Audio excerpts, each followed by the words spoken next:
Bienvenue sur Info Live TV, nous sommes le dimanche 16 décembre, Ephraim Mélé pour un plage d'information. La ministre des Affaires étrangères israélienne Tzipi Livni va affirmer aux donneurs internationaux lors de la conférence de Paris qui se tiendra lundi qu'Israël est prêt et disposé à s'investir dans le renforcement et le développement de l'autorité palestinienne, mais pas aux dépens de la sécurité d'Israël. Fin de citation.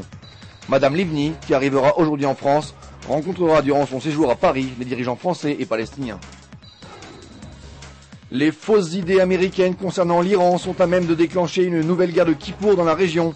C'est ce qu'a déclaré samedi le ministre de la Sécurité intérieure, Avi Dirter. Il a vigoureusement condamné le récent rapport des services de renseignement américains concernant l'Iran, qu'il a qualifié de perspective biaisée sur le programme nucléaire iranien.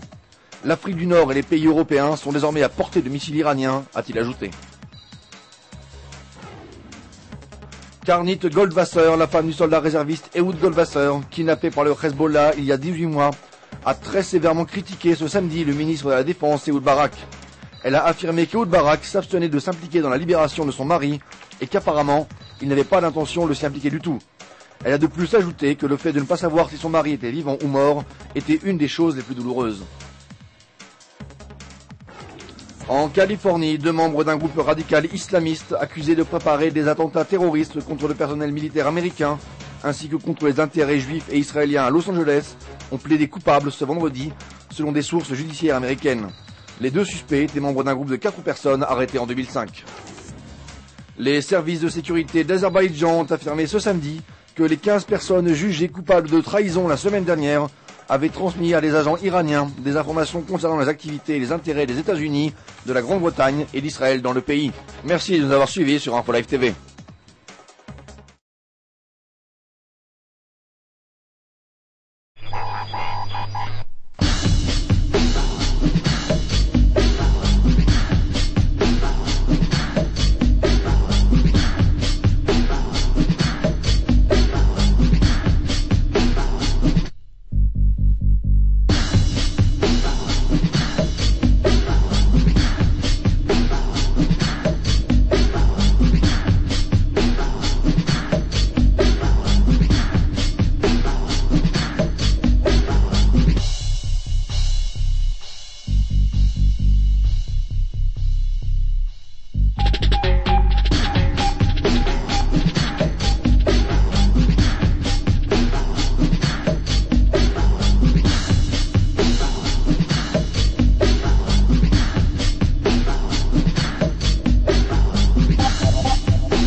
Découvrez en avant-première le nouveau service d'InfoLive TV.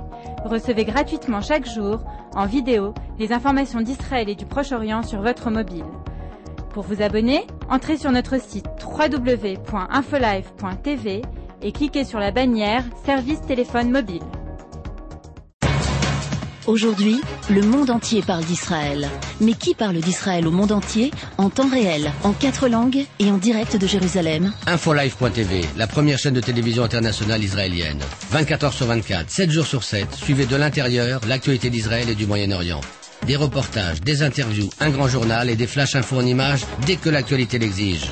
Infolive.tv, votre regard direct et vrai sur l'actualité d'Israël. Retrouvez InfoLive sur internet www.infolive.tv.